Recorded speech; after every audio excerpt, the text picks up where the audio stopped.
Let's welcome Herbert to our conversation. It's great to see you, and it's such a pleasure. I know I got to know you through the reunions that we had in 2004, in 2009, and 2014. So it is so wonderful to have you back, at least virtually on campus with us, to share your stories and experiences during Freedom Summer. It's such a wonderful and moving exhibit. I hope everybody has had a chance to look at it or will be able to look at it before you leave tonight. So Herbert, I'm going to ask my first question for you. Take a moment to put yourself back in spring 1964. Can you tell us more about how the 28-year-old Herbert Randall received a fellowship that took you to join up with the Student Nonviolent Coordinating Committee to document the events of Freedom Summer? Why did you choose to photograph it, and what was your personal focus and motivation for being there? Well, thank you. It's a pleasure to see you again, and it's a pleasure to be here.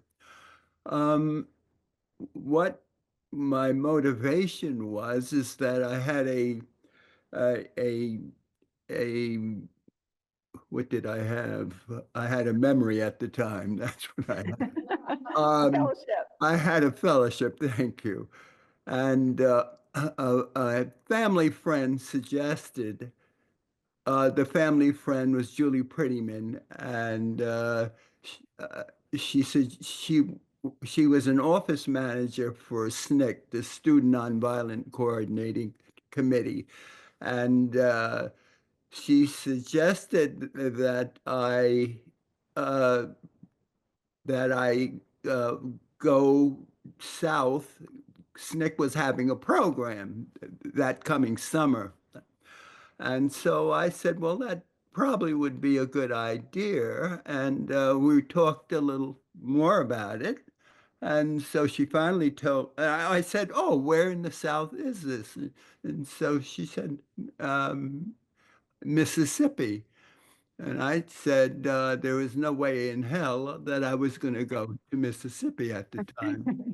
But anyhow, I thought about it more, and I met the program director. I don't know if that was his title, but he was the director of the program in Hattiesburg, Mississippi, and we spoke in New York, and I decided to go. Do you want to know more?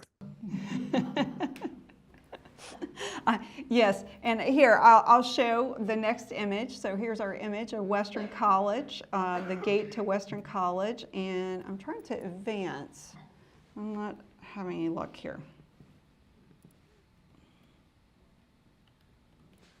Oh,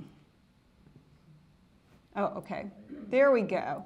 And here's another image from the orientation session.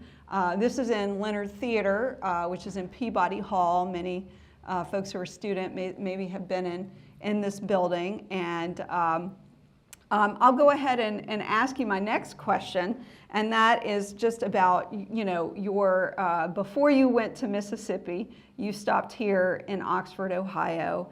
And I would love to hear you talk a little more about your impressions of the orientation at Western College for women. I know you came the second of the 2 weeks, and during those 2 weeks in June, it was just an incredible mixture of people who were here.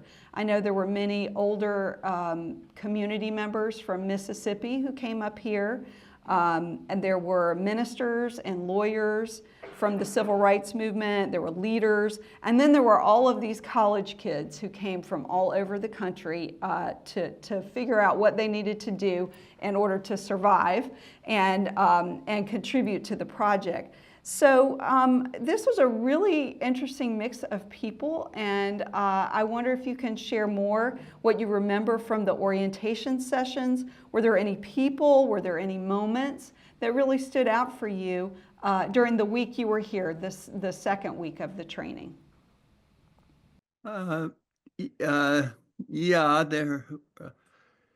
as you said, there were a lot of different people. What stands out in my mind is that I think it may have been the second day that I arrived.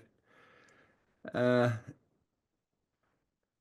Bob Moses, I'm not quite sure of the time, that was a long time ago, but had said that three of the people who had just left Oxford to go to Mississippi because of a church burning or something, that they were missing, and the probabilities were that they were dead. I don't know. I don't remember if he certainly didn't say it exactly the way that I've just repeated it.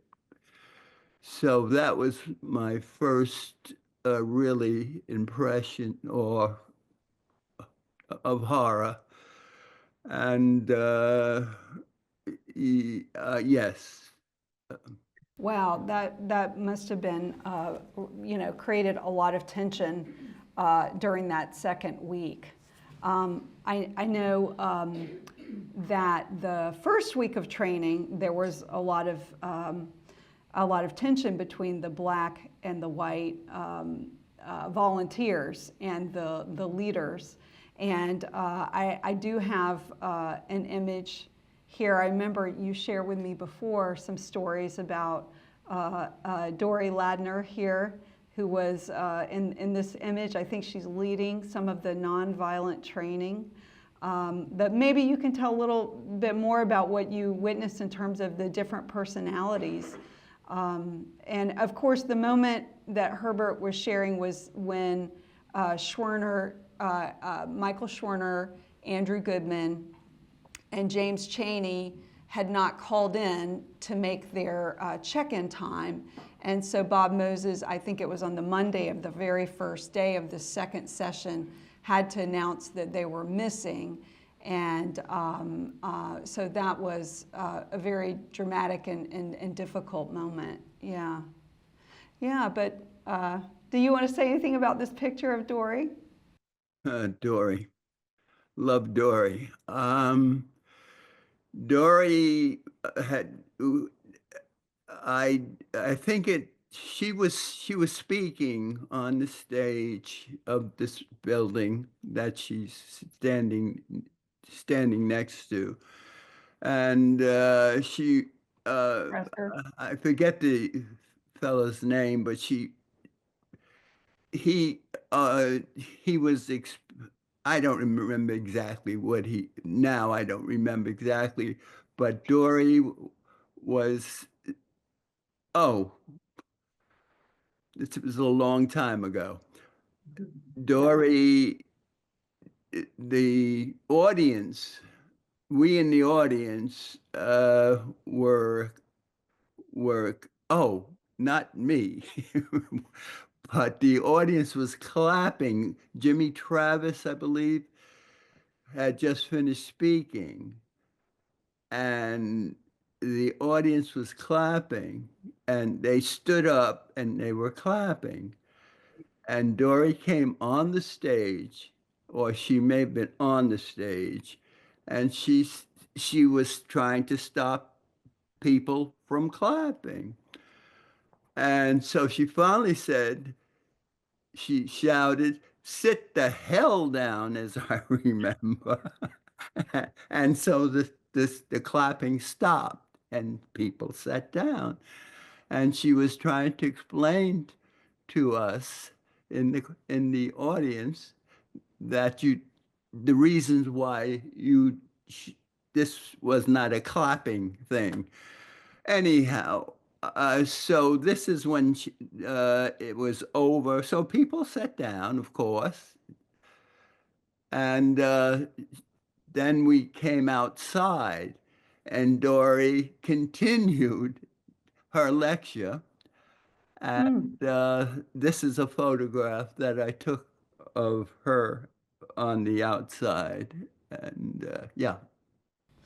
Yeah, and this Jimmy Travis, one part of the story, Jimmy Travis had been shot earlier that summer, and I think he still had scars and wounds, and even had bullets in him, and he was trying to explain what had happened when the police pulled him over and how he had gotten shot, and he and Dory couldn't understand why the white students were clapping because it felt like a strange response, right? And which might have been out of respect and awe, but it was still not quite what they were expecting in that particular moment. So, so thanks for sharing that story. That has always stayed with me, Herbert, and it says something to me about the kind of dynamics and Dory and her sister Joyce were both leaders in SNCC, and they were from Mississippi, and so they were very important to the movement as well. Yes. Now I've got one more picture of Dory that I'm going to show, and she was here in 2014. And Herbert, I took this picture of Dory standing next to the picture you took of her. She very much especially asked me to take a picture of that because she was very proud of that image. And I think it says a lot how your photography really is a portrait of people and their strength. So Ms. Ladner passed, I think, this year. Most recently, so I did want to honor and share that. And then here's another image of Dory right after that moment of strength, which I think is such a strong contrast and maybe reveals some of that frustration she was feeling. Do you remember this image? It's strange. I do remember it, but I don't. That's ridiculous. Yeah, But yeah, um, I I was just so moved by mm, by this particular period of time that I really don't. There were yeah, just so many things going on in my head. yeah, The other photographs I do remember taking. This one I did, yeah, but there's a lot yeah, of things going on in my head. I don't know, but yeah, I think it speaks to what I was trying to. yeah. Sorry. So I'm moving along to some of the other images of the orientation. It's lovely to see this picture of everyone playing football, and there's so many images of people getting to know each other, forming relationships, blowing off steam, singing. And yet we also have these images of the nonviolent training, which were specifically this image of Cordell Regan is teaching volunteers how to take a fetal position. It's a very interesting image, the different facial expressions and the way different people are processing this lesson. And of course, this was learning how to protect sensitive areas, how to protect a vulnerable person in the group, how to distribute the blows that they were receiving over multiple bodies so that one person didn't get seriously injured. Well, and I know that you have talked in our other conversations about how difficult it was to process the violence and how much you didn't want to be put in that position to document it. I will show the next image, which is of Rabbi Levyfeld. Is that okay? Do you want to skip over it? That's fine. You can show. Okay. Okay, I will show it, and if you'd like to share the story of how you documented this image. Yeah. Yeah.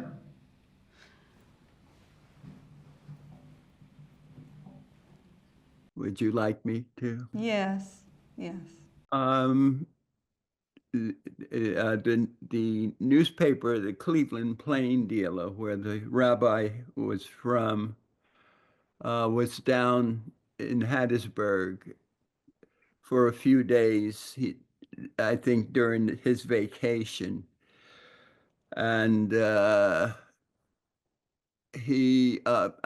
someone told me that I should contact him because well, I I finally contacted him a day before he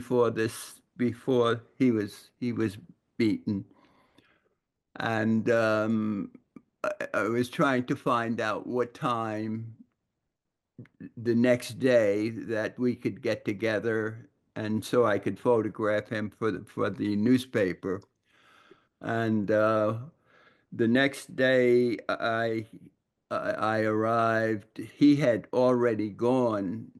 They had gone earlier. So someone took me over to the area that they were probably in.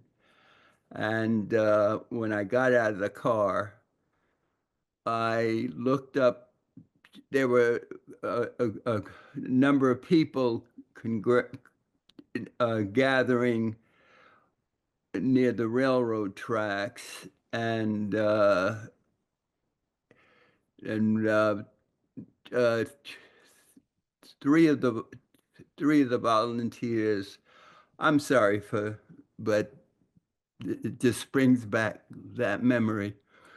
Um, had come down, and I knew they were beaten. And so we set the rabbi down, and so he was bleeding, and he was in shock, and he's and I was looking at him, and so he looked up at me, and he said, "Take the photograph, photographer." We had a discussion the night before about my my feelings about the violence or whatever. But so I took the picture because I didn't know whether I was I didn't know whether I should take the picture or help. He didn't have a bandage on or anything. He was bleeding, or whether I had to stop the bleeding or should I take the picture. All of this was important to me, but what do I do first? And so he just said, take the picture. And I took the picture. And then was trying to be as helpful as I could with the wound. Mm-hmm. Uh, I don't explain this well, but Yeah. Well, thank you. Thank you for sharing. yeah. I will turn to some happier images here. And I know that Sandy Lee was a very special person who recruited you to Freedom Summer. And I know you spent a lot of time in Hattiesburg on the Hattiesburg Freedom Summer project. So I wonder if you wanted to share any memories. This is such a lovely picture of Sandy. I know that he orchestrated some incredible campaigns that included a lot of canvassing with meetings and mock elections that all went on during 1964.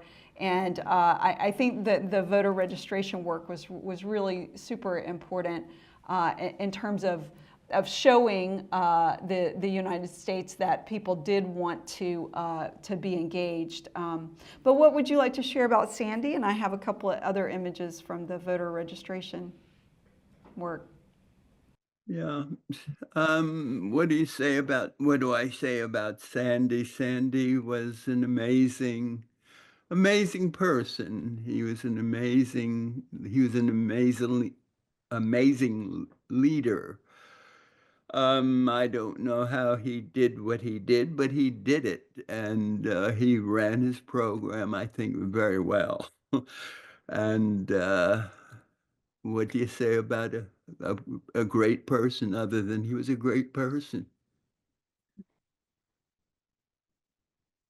Here's an image of voter registration that was going on for the Freedom Mississippi Freedom Democratic Party. I know that many people didn't want to go to the courthouse because they knew that they might encounter violence if they went there. But to do the Mississippi Freedom Democratic Party was like a mock register to vote, to show people, like, to practice, filling out the form and just to feel comfortable with what the whole process was. So, and then here's an image from a meeting.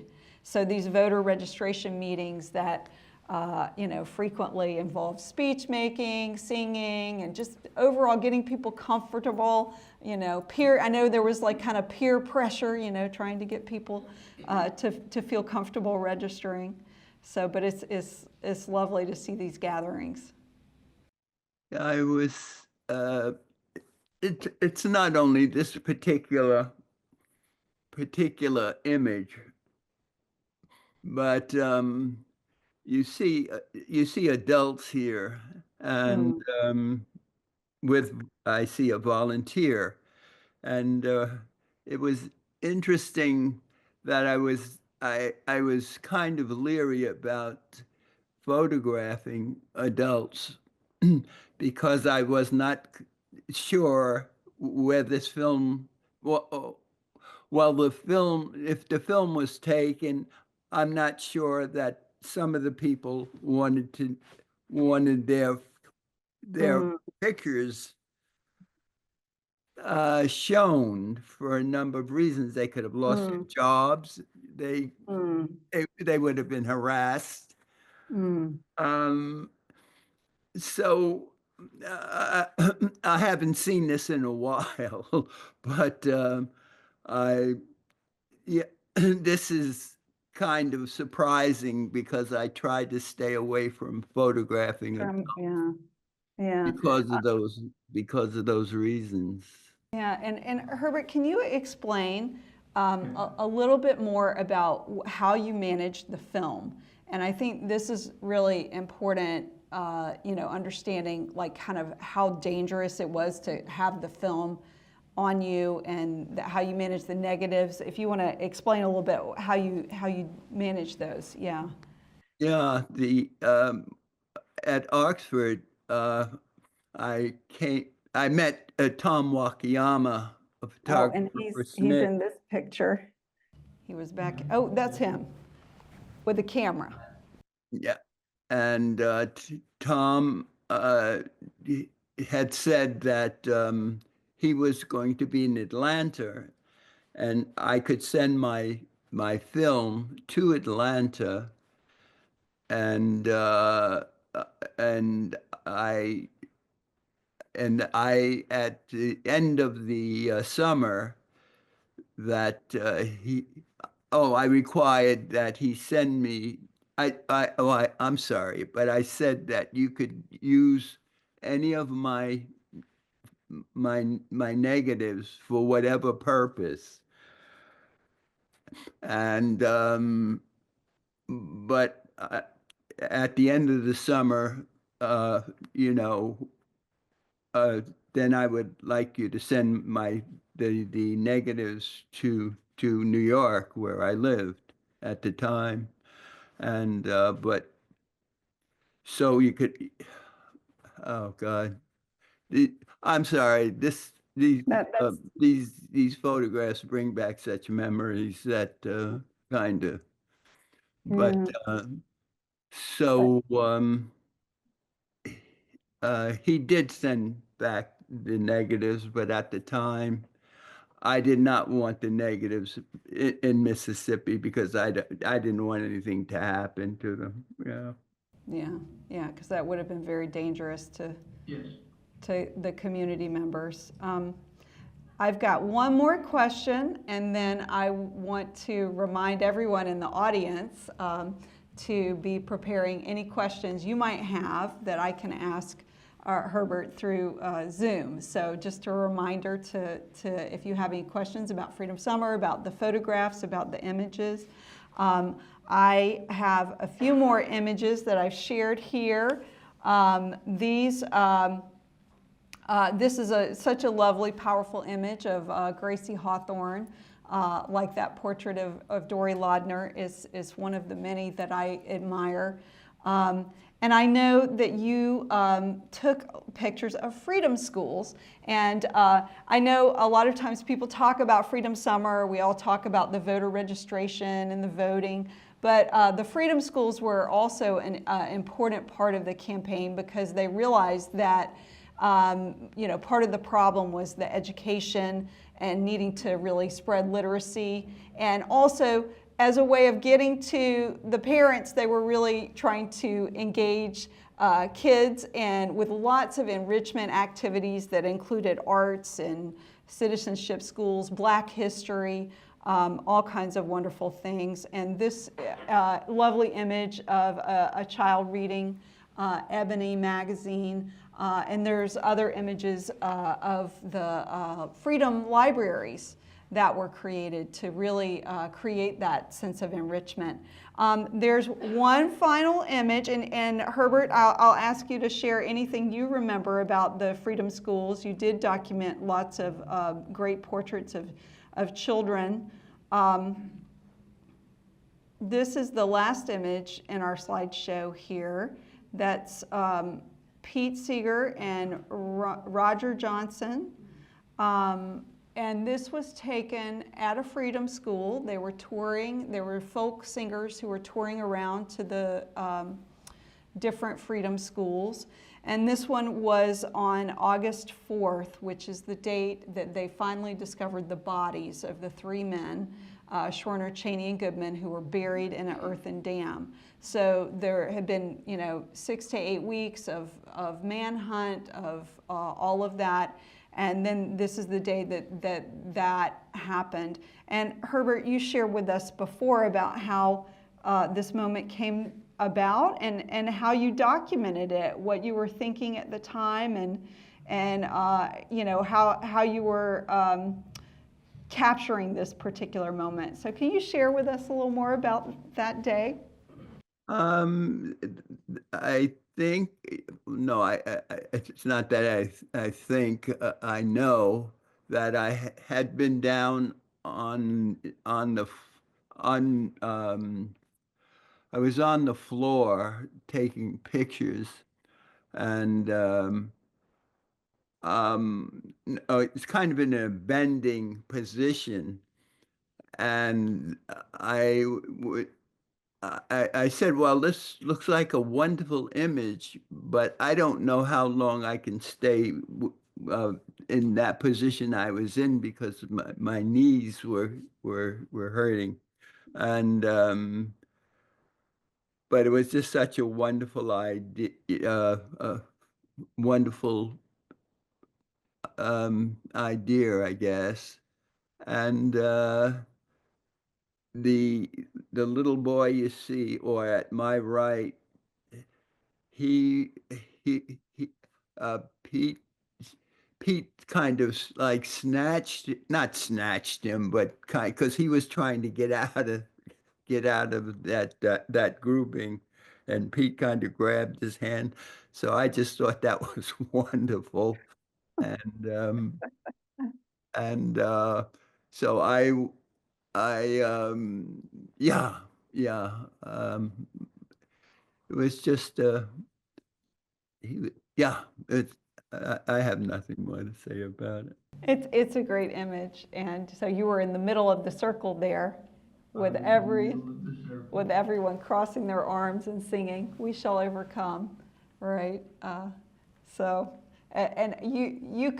I'm going to tell on you, Herbert, because you told us that usually when the singing starts, you like to kind of creep to the back and disappear, right? And you got caught, right? You got caught in the middle. I got caught because I was in that position Yeah. before this happened, and so I said, "Well, I've got to do the what is it? Make the best of the situation," and I'm glad I did. It's a good Yeah. photograph. It is. It's a great image. Is there anything else that you'd like to share with us about what it meant to be behind the camera, about you know, how you related to other photographers, or how this overall experience shaped your work?